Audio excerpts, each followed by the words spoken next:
مرداب دریوکه. بعد خیلی جای باحالیه. این تو اونور هست. بریم اون وسط ببینیم چه خبره.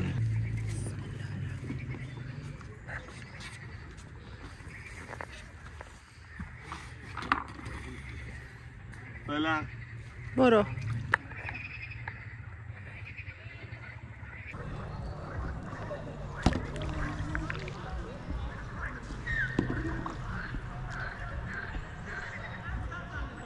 جا محل کمپمونه. خیلی باحاله. یه آرامشی داره این وسط.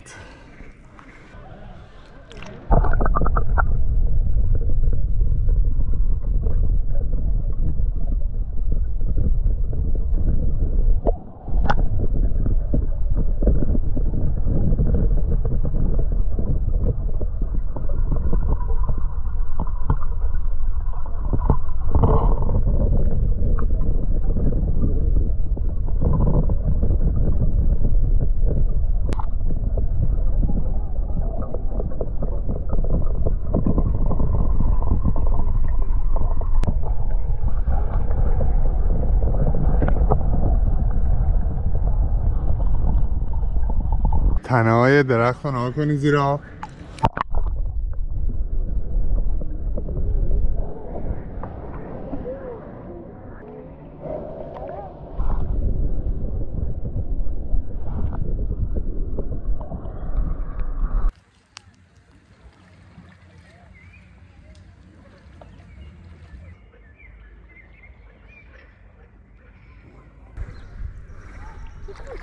من فکر بزرگتر بشه.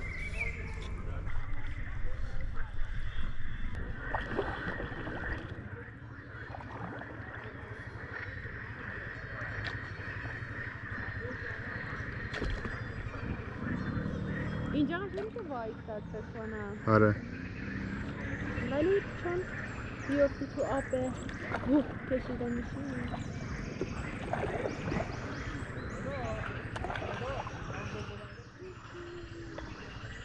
پاروه تقریبا 2 متر بود کردم تو آب، یعنی دستم کردم تو آب دیدم بازم نمیرسه، یعنی اون وسط فکر کنم 3 متر 4 متر شاید اون داشته باشه.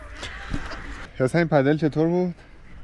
خوب بود ولی عالی نبود. اولش ترسیده بودی یا؟ نه به خاطر هی تهدید کردی منو. من آدم تهدید نیستم. من آدم نه. اینجا مردابه، بعد زیر پر خزه و درخت و ایناست، یه ذره خطرناکه. بعد یه محلی هم اینجا به ما گفت مردابه، ما مثلا خودمونم مثلا نمیریم تو آب.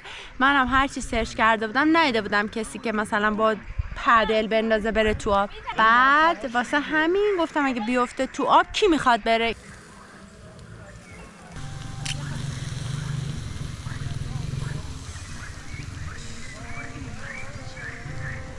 اینجا اون پایین هم از این ماشینا هستش، پاترول و اینا، که حالا یه هزینه میگیرن میارنتون تا دم مرداب دریوک.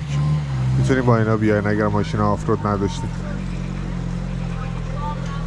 اینجا هم میبینیم که کلی از ماشینا کمپ کردن، چادر زدن، شب هم میتونی بمونی، امنیت هم داره. اوکی. اون بالا هم هست.